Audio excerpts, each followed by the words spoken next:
David ہیوم ایک Scottish enlightenment philosopher تھا، ایک ہسٹورین تھا، ایک اکانومسٹ، لائبریرین اور ایک ایسیسٹ تھا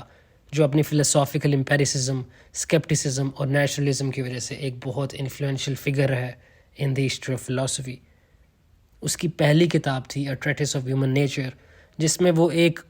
naturalistic science of man create کرتا ہے جو psychological basis of human nature کو ایگزامن کرتی ہے۔ اس نے جان لاک کو فالو کیا in rejecting the existence of innate ideas, اور اس نے کنکلوڈ کیا کہ تمام ہیومن نالج سوللی ڈرائیو کرتا ہے ایکسپیرینس سے۔ This places him with Bacon, Hobbes, Locke and Berkeley as an empiricist. لیکن ہمیں ہیوم کا جو پہلا ریٹن کام ملتا ہے وہ ایک لیٹر ہے جو وہ 22 سال کی عمر میں لکھتا ہے ایک ان نون فزیشین کو، جس کے بارے میں ہم آج بات کریں گے۔ ہیوم نے 1734 میں اپریل میں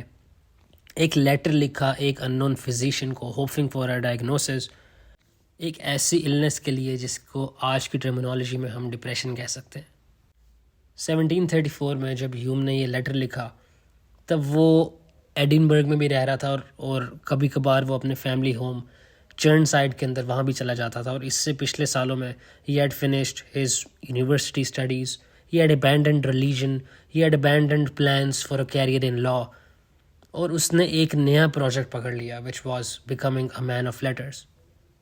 لیکن پھر ہیوم کی ہیلتھ ڈیٹیریوریٹ ہونا شروع ہوئی، جس کی وجہ سے اس نے یہ لیٹر لکھا ٹو این اننیمڈ فزیشین۔ وہ یہ لیٹر سٹارٹ کرتا ہے ان الفاظ سے: Not being acquainted with this handwriting, you will probably look at the bottom to find the subscription, and not finding any, will certainly wonder at this strange method of addressing to you.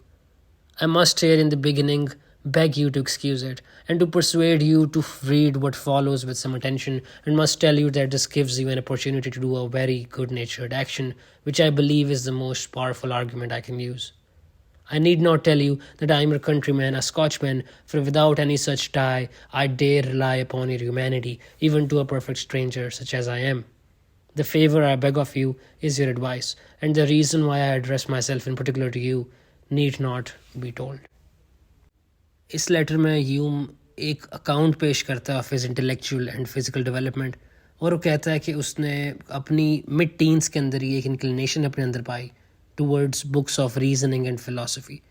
وہ کہتا ہے: You must know then that from my earliest infancy I found always a strong inclination to books and letters. As our college education in Scotland, extending little further than the languages, ends commonly when we are about 14 or 15 years of age, I was after that left to my own choice in my reading, and found it inclined me almost equally to books of reasoning and philosophy, and to poetry and the polite authors. Everyone who is acquainted either with the philosophers or critics knows that there is nothing yet established in either of these two sciences, and that they contain little more than endless disputes, even in the most fundamental articles. Upon examination of these, I found a certain boldness of temper growing in me, which was not inclined to submit to any authority in these subjects, but led me to seek out some new medium by which truth might be established. After much study and reflection on this, at last, when I was about 18 years of age, there seemed to be opened up to me a new scene of thought, which transported me beyond measure, and made me, with an ardor natural to young men, throw up every other pleasure or business to apply entirely to it. The law, which was the business I designed to follow, appeared nauseous to me, and I could think of no other way of pushing my fortune in the world but that of a scholar and philosopher. ہیوم نے اپنے اندر جب inclination دیکھی towards philosophy, اور اس نے چاہا کہ میں ایک اسکالر بنوں اور فلاسفر بنوں، تو اس نے جو اپنا لائر والا کیریئر پاتھ تھا وہ پیچھے چھوڑ دیا۔ لیکن اس انکلینیشن کے ساتھ اس نے اپنے اندر ایک بولڈنس دیکھی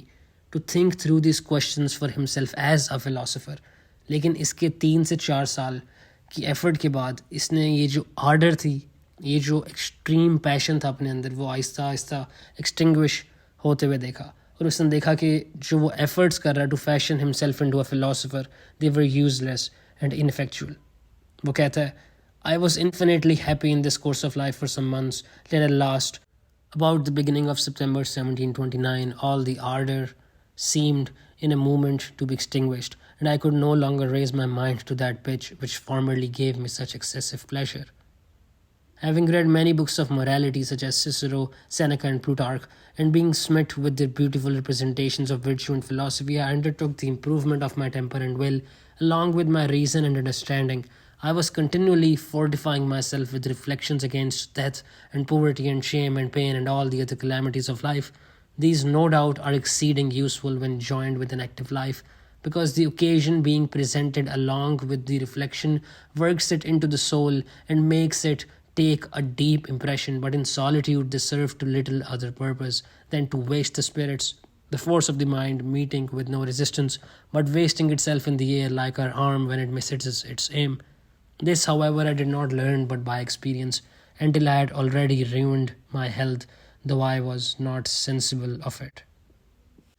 ह्यूम ने फिर एक लोकल फिजिशियन को कंसल्ट किया,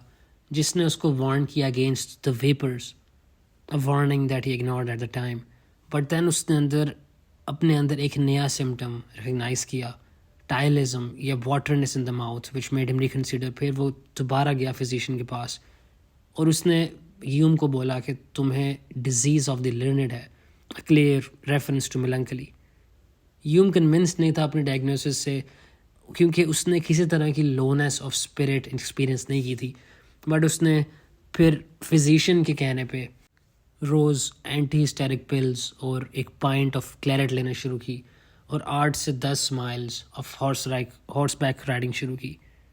अगले 7 महीने में ये जो नया लाइफस्टाइल था, it seemed to help him. उसने एक रेगुलर डाइट मेंटेन की, उसने अपनी हॉर्स राइडिंग भी कंटिन्यू की और उसने वॉकिंग भी स्टार्ट की. उसकी एपेटाइट सडनली इंक्रीज़ हुई, उसने काफ़ी पाउंड्स गेन भी किए और जब उसे अपनी हेल्थ बेहतर होते नजर आई तो उसने अपनी फ़िलोसॉफिकल स्टडीज़ रिज्यूम की. He believed himself capable of making progress where previous philosophers had failed by turning his attention to a careful study of human nature. उसने काफ़ी काम लिखे, लेकिन उसका ये मानना था कि these works were not masterpieces. He was lacking something. He was lacking focus and a clearness of mind.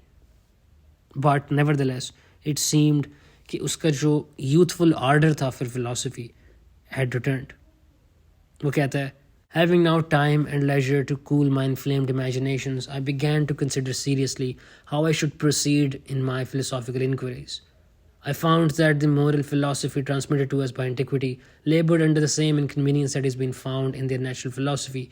of being entirely hypothetical and depending more upon invention than experience.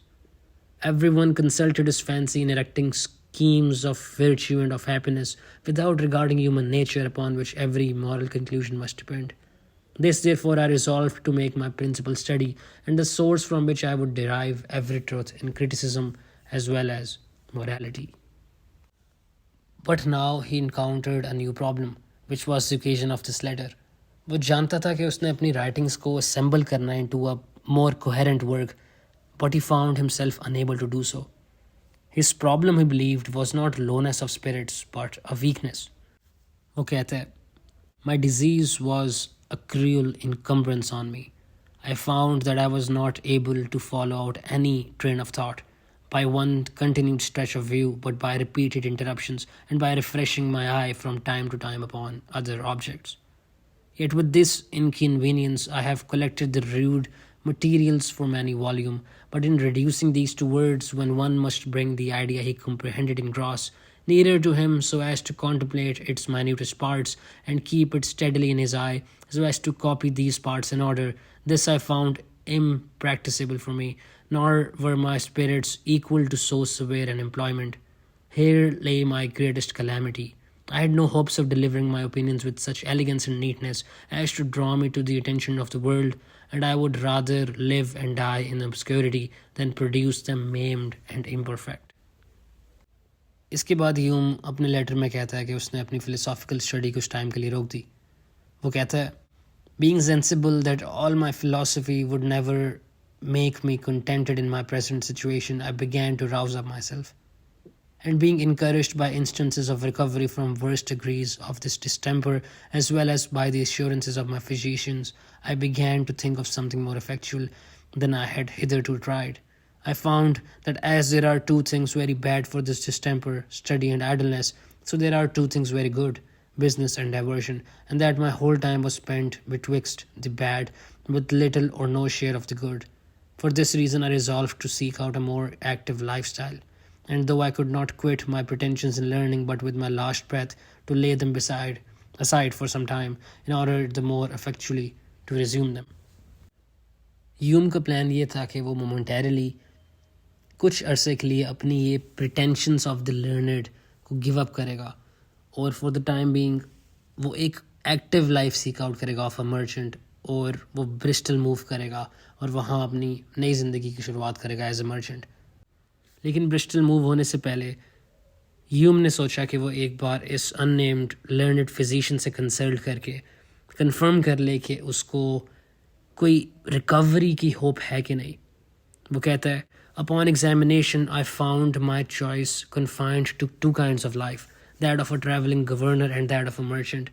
The first, besides that it is in some respects an idle life, was, I found, unfit for me, and that because from a sedentary and retired way of life, from a bashful temper and from a narrow fortune, I had been little accustomed to general companies, and had not confidence and knowledge enough of the world to push my fortune or be serviceable in that way. I therefore fixed my choice upon a merchant, and having got recommendation to a considerable trader in Bristol, I am just now hastening thither, with the resolution to forget myself and everything that is past, to engage myself as far as is possible in that course of life, and to toss about the world from the one pole to the other, till I leave this distemper behind me. यहाँ पे एक important fact consider करने की ज़रूरत है कि इस वक्त ह्यूम सिर्फ 22 साल का है जब वो ये लेटर लिख रहा है, और as much as we should admire his intelligence, his insight and his grace and good humor in turning a phrase, we also need to recognize कि काफ़ी 20-year-olds की तरह he is full of himself and seeking external confirmation of his own genius. Hume को बिल्कुल भी doubt नहीं है अपनी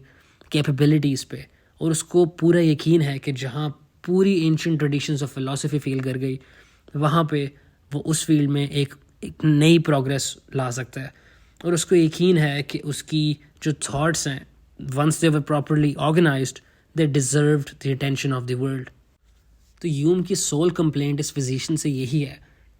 कि उसको यकीन है कि वो अपनी जो स्क्रिबल्स हैं उनको ऑर्गेनाइज करके एक रिकग्नाइजेबल मास्टरपीस में, एक फ़िलोसॉफिकल मास्टरपीस में कन्वर्ट कर सकता है, और एक ऐसा काम लिख सकता है ह्यूमन नेचर के ऊपर जो आज से पहले सारे फ़िलासफ़र्स जहाँ फील कर गए. लेकिन मसला ये आता है कि वो अपनी थॉट्स को ऑर्गेनाइज नहीं कर पा रहा, और वो फोकस लैक कर रहा है, और वो एक कंडीशन से सफ़र कर रहा है जिसको हम आज की टर्मिनोलॉजी में डिप्रेशन कहेंगे.